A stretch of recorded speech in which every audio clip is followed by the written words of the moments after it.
Assalamualaikum warahmatullahi wabarakatuh. Bersyukur kepada Allah dengan mengucap Alhamdulillahirrabbilalamin. Kita selalu diberi rahmat dan hidayah, sehingga kita dapat mengikuti PLS secara online atau yang kita kenal dengan daring. Sebelum menyampaikan materi, perlu saya ucapkan selamat kepada kalian yang telah diterima sebagai siswa baru di UPT SMP Negeri 7 Gresik. Semoga keberadaan kalian di SMP ini menjadi siswa terbaik yang merupakan kebanggaan orang tua, bapak ibu guru, dan masyarakat dalam meraih cita-cita. Amin Allahumma amin.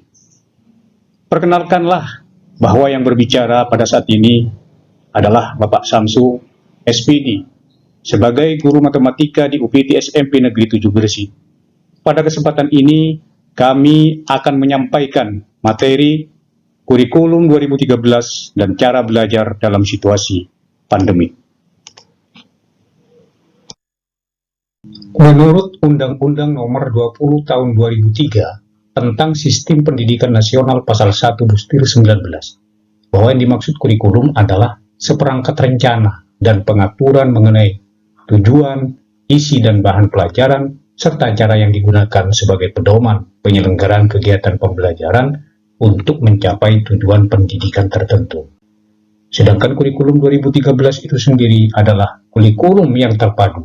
Sebagai suatu konsep, dapat dikatakan sebagai sebuah sistem atau pendekatan pembelajaran yang melibatkan beberapa disiplin ilmu untuk memberikan pengalaman yang bermakna dan luas kepada peserta didik.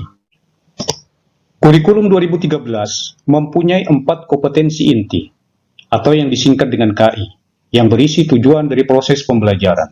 Rumusan kompetensi inti menggunakan notasi sebagai berikut sesuai dengan Permendikbud Nomor 69 Tahun 2013 tentang kerangka dasar dan struktur kurikulum sekolah menengah atas atau madrasah aliyah. KI 1 untuk kompetensi inti sikap spiritual, KI 2 untuk kompetensi inti sikap sosial, KI 3 untuk kompetensi inti pengetahuan, dan KI 4 untuk kompetensi inti keterampilan. Kemudian, mengenai struktur kurikulum 2013 yang berlaku di SMP, khususnya di UPT SMP Negeri 7 Gresik. Jumlah jam pelajaran setiap mapel berbeda seperti tabel berikut. Ada 2 kelompok, yaitu kelompok mata pelajaran A dan kelompok B mata pelajaran masing-masing. Untuk kelompok pelajaran A, itu ada pendidikan agama dan budi pekerti. Baik di kelas 7, kelas 8 maupun kelas 9, itu jumlah jam pelajarannya adalah 3. Demikian juga untuk pendidikan Pancasila dan kewarganegaraan, juga 3. Bahasa Indonesia, 6 jam pelajaran, matematika, 5 jam pelajaran, ilmu pengetahuan alam, 5 jam pelajaran, ilmu pengetahuan sosial, 4 jam pelajaran, bahasa Inggris, 4 jam pelajaran, kemudian pelajaran kelompok B, seni budaya, 3 jam pelajaran, pendidikan jasmani dan olahraga kesehatan, 3 jam pelajaran, prakarya, 2 jam pelajaran. Untuk bimbingan konseling dan bahasa daerah, itu masing-masing 1 jam pelajaran. Adapun alokasi waktu untuk 1 jam pelajarannya, yaitu 40 menit. Sekarang mengenai alokasi waktu. Apabila kondisi normal, kalian diharapkan datang ke sekolah itu jam 6.30 untuk melaksanakan sholat duha berjamaah sebagai pembiasaan yang berlaku di sekolah kita. Nah, untuk hari Senin sampai dengan Rabu, jumlah pelajarannya itu sebanyak 8 jam pelajaran, di mana istirahatnya 2 kali. Pada istirahat kedua, itu siswa diharapkan untuk melaksanakan sholat duhur berjamaah secara bergantian antara siswa laki-laki dan siswa perempuan. Untuk hari Kamis, jumlah jam pelajarannya adalah sampai jam ke-7. Istirahatnya cuma 1 kali. Untuk hari Jumat, demikian juga sampai jam ke-4. Istirahatnya juga 1 kali. Demikian juga untuk hari Sabtu, sampai jam ke-6 dan istirahatnya cukup 1 kali. Nah, apabila kondisi pandemik, nanti waktunya akan diatur lebih lanjut sesuai petunjuk yang ditetapkan oleh pemerintah.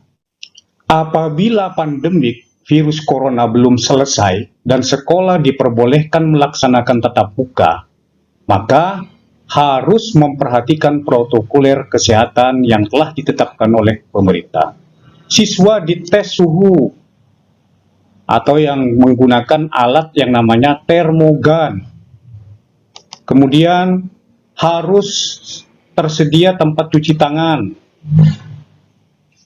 yang pakai sabun. Kemudian sekolah harus menyediakan hand sanitizer. Ruang kelas diatur jaraknya maksimal berisi 16 siswa. Dan semua siswa, guru, dan karyawan wajib menggunakan masker. Untuk pembelajaran jarak jauh selama pandemi, guru dan siswa dapat memanfaatkan berbagai aplikasi seperti WA, Google Classroom, YouTube, Google Form, situs rumah belajar Kemendikbud. Nah, untuk situs rumah belajar Kemendikbud, di sini banyak menyediakan fitur-fitur pembelajaran sesuai hasil rapat secara daring yang kami ikuti Jumat tanggal 10 Juli yang lalu oleh Dinas Pendidikan Kabupaten Gresik. Diharapkan sekolah menggunakan rumah belajar ini sehingga guru dan siswa harus join atau bergabung. Guru bisa memanfaatkan secara maksimal dalam menyampaikan materi, tugas, dan tes. Sedangkan siswa menyimak dan mengerjakan tugas-tugas yang disampaikan guru. Kepala sekolah dapat langsung mensupervisi kegiatan pembelajaran secara online tersebut. Nantinya ketahuan siapa saja guru yang aktif dan tidak aktif. Demikian juga siswa mana yang aktif dan tidak aktif.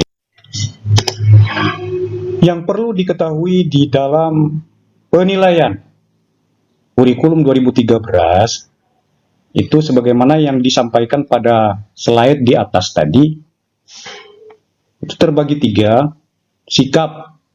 Sikap itu dilambangkan dengan KI, ya, kompetensi inti 1 spiritual, dan KI 2 itu adalah sosial. Instrumen yang dipakai, ya, misalnya observasi, penilaian diri, penilaian antar peserta diri, jurnal, dan sebagainya. Kemudian untuk pengetahuan yang kita kenal dengan KI 3. Nah, instrumennya apa? Adalah tes tulis, tes lisan, dan penugasan. Sementara untuk keterampilan, instrumen yang dipakai adalah tes praktek, proyek, portofolio, produk, dan lain-lain. Contoh instrumennya, ya, tidak saya jelaskan karena waktunya terbatas.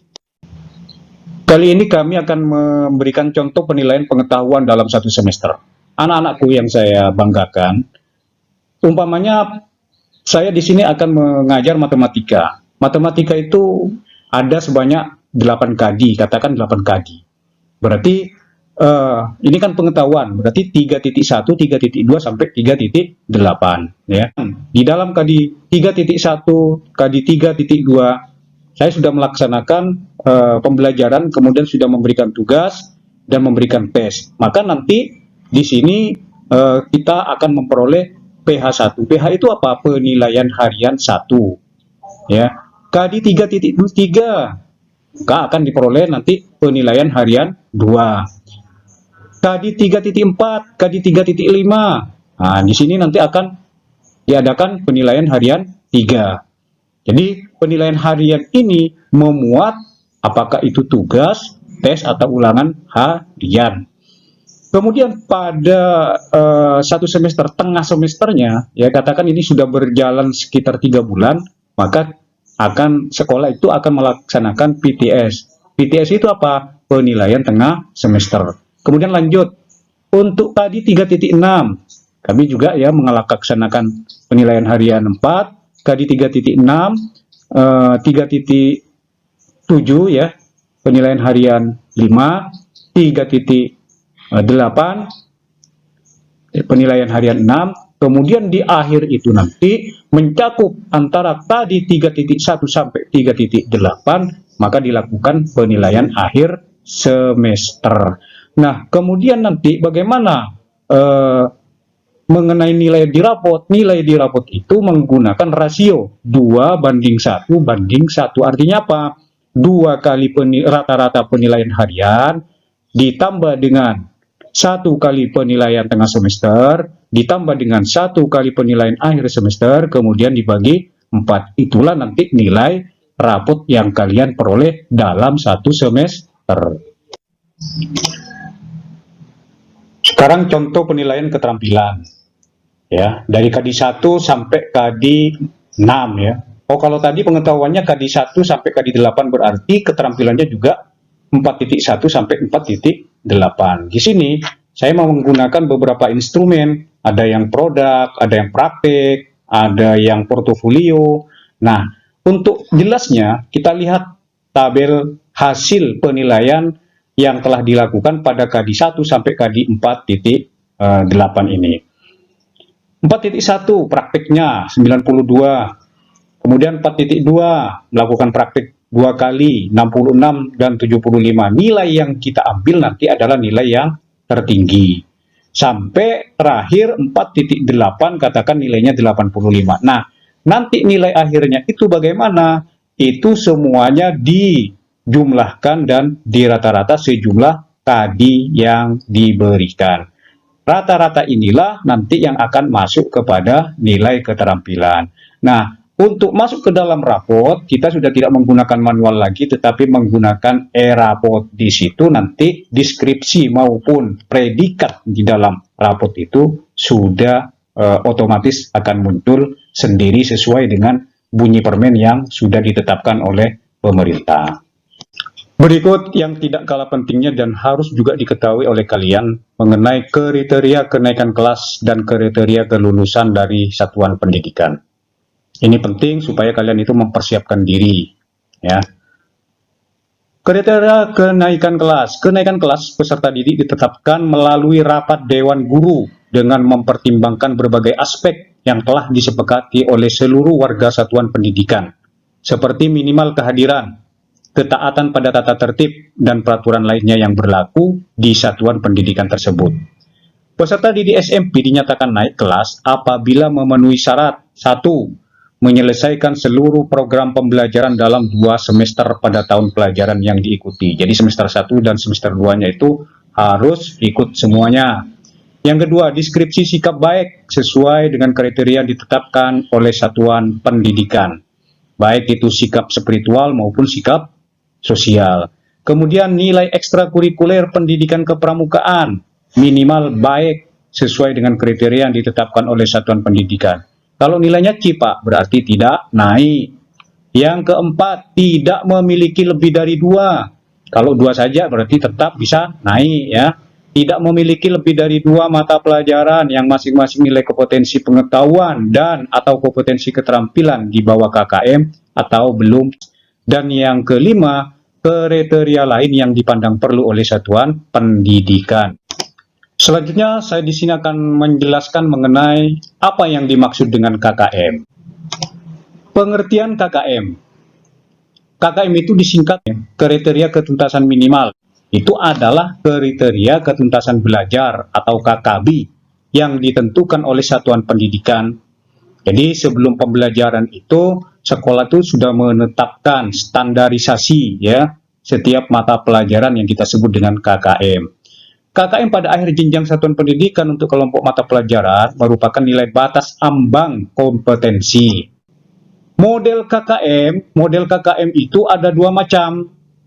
Yang pertama, model KKM itu lebih dari 1 KKM, ada yang menggunakan 1 KKM. Nah, untuk sekolah kita menggunakan yang mana? Itu yang multi KKM atau yang lebih dari 1 KKM.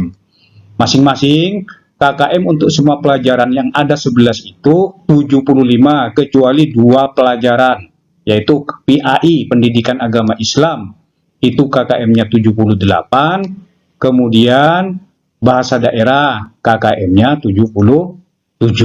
Kalau kalian itu tidak mencapai KKM dari masing-masing pelajaran, itu nanti akan diremedi. KKM ini dapat diilustrasikan sebagai berikut. Katakan, KKM mata pelajaran Bahasa Indonesia 75. Ya. Di sekolah kita juga 75. Maka nilai C cukup dimulai dari 75. Predikat di atas cukup adalah baik dan sangat baik. Maka panjang interval nilai untuk mata pelajaran Bahasa Indonesia dapat ditentukan dengan cara rumus berikut. Nilai maksimum dikurangi nilai KKM dibagi 3. Nilai maksimum berapa dari sekolah itu? Yaitu 100 dikurangi KKM-nya. KKM-nya 75, maka dibagi 3. Sehingga diperoleh 8,3. Sehingga panjang interval untuk setiap predikat 8 atau 9. Tabel contoh interval nilai dan predikat untuk KKM 75, ya. Kurang daripada 75 itu di predikatnya, keterangannya kurang. Lebih besar atau sama dengan 75 sampai 83, itu C, 75 ditambah 8, itu 83, rentangnya itu kan 8 tadi ya, cukup. Lebih besar dari 83 sampai 92, itu B. Jadi predikatnya B, keterangannya baik. Misalnya kalian mendapat nilai 85, maka predikatnya adalah B, keterangannya baik. Kemudian kalau lebih besar dari 92 sampai 100, maka predikatnya adalah A, itu sangat baik. Katakan dapat 95, maka nilai kalian itu mendapat predikat A atau keterangannya sangat baik. Nah, untuk yang KKM 78 dan 77 tentunya bisa kalian cari sendiri, yaitu PAI dan bahasa daerah. Nah, sekarang model rapot yang akan diterimakan kepada siswa. Di kurikulum 2013, model rapot itu ada sebanyak 4. Ada yang menggunakan model rapot 1 KKM, ada yang menggunakan multi KKM seperti sekolah kita, karena KKM yang dipakai itu adalah lebih dari 1. Ada yang menggunakan SKS 1 KKM, ada yang menggunakan SKS multi KKM. Selanjutnya saya di sini akan memberikan contoh model rapot yang akan diterimakan pada akhir semester nanti, yaitu model rapot multi KKM ya. Ini yang kita lihat ini adalah identitas ya. Lembar pertama, kedua dan seterusnya itu berupa identitas siswa. Itu harus ada foto berukuran 3x4, kemudian ada kepala sekolah dan seterusnya. Seperti biasa ini mungkin sudah familiar karena kalian sudah di SD-nya itu mungkin sama. Pencapaian kompetensi peserta didik. Yang A itu mengenai sikap. Sikap itu kan ada 2, sikap spiritual. Di sini predikat, kemudian deskripsi. Nilai sosial, predikat, ini deskripsi. Untuk yang B, pengetahuan dan keterampilan. Nah, ini untuk pengetahuan. Ya, modelnya seperti ini. Demikian juga untuk keterampilan. Nah, kemudian yang C itu adalah ekstrakurikuler. Nah, ekstrakurikuler di sekolah itu apa yang kalian ikuti? Di sini adalah pramuka itu hukumnya wajib kalau pramuka. Misalnya kamu ikut olahraga, nanti akan dicantumkan di sini dan beserta keterangannya. Yang D itu ketidakhadiran. Nah, sakitnya berapa, izin berapa, tanpa keterangan. Dan perlu diketahui tadi saya kelupaan mengenai sakit atau tanpa keterangan ya.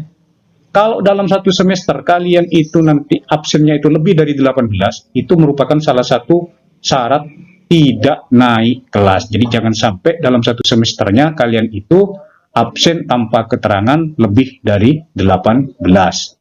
Saya kira ini mengenai rapor. Demikian pertemuan dalam rangka pengenalan lingkungan sekolah atau yang dikenal dengan PLS. Tentunya banyak kekurangan di dalam menyampaikan. Semoga kalian tetap semangat meskipun pembelajaran dilakukan secara online atau jarak jauh.